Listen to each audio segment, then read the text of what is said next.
અંકલેશ્વરના Shri Ganpati charitable trust દ્વારા સેવાકીય પ્રકલ્પોની જાહેરાત કરવામાં આવી હતી।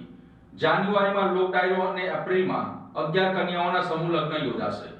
અંકલેશ્વરમાં સામાજિક અને આધ્યાત્મિક પ્રવૃત્તિઓમાં સક્રિય રહેતા શ્રી ગણપતિ ચેરિટેબલ ટ્રસ્ટ દ્વારા આગામી સમયમાં ભવ્ય કાર્યક્રમનું આયોજન કરવામાં આવ્યું છે, જેની વિગતવાર માહિતી આપવા માટે શ્રી 108 મહામંડલેશ્વર ગંગાદાસ બાપુના દિવ્ય સાનિધ્યમાં એક વિશેષ પત્રકાર પરિષદનું આયોજન કરવામાં આવ્યું હતું।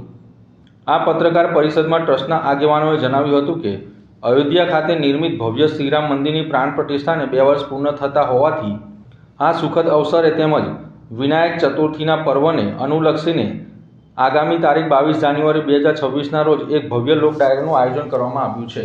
આ કાર્યક્રમ દ્વારા રામ જન્મોત્સવની સ્મૃતિ તાજી કરવાની સાથે સમાજમાં સાંસ્કૃતિક ચેતના જગાડવાનો પ્રયાસ કરવામાં આવશે।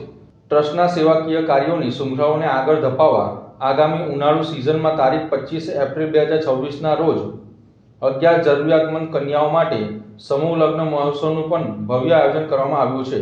આ સમૂહ લગ્ન માટે ટ્રસ્ટ દ્વારા ખાસ પસંદગીના ધોરણે નિર્ધારિત કરવામાં આવ્યા છે, જેમાં સમાજ પ્રત્યેની સંવેદના જોવા મળી રહી છે। સમૂહ લગ્ન માટે જે ફોર્મ ભરાયા છે તેમાંથી જે યુવતીઓ પોતાના માતા પિતા બંને ગુમાવ્યા હોય તેવી નિરાધાર દીકરીઓને પ્રથમ પસંદગી આપવામાં આવશે।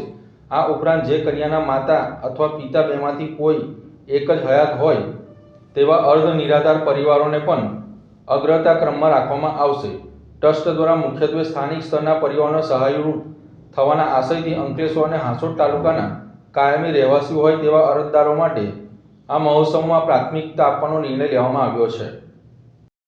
શ્રી ગણપતિ ચેરિટેબલ ટ્રસ્ટ દ્વારા તારીખ 25/4/2026ના રોજ 11 જોડાનું સમૂહ લગ્ન રાખવામાં આવેલું હોય અને તારીખ 22/1/2026ના રોજ એક લોક ડાયરાનું આયોજન કરવામાં આવ્યું છે।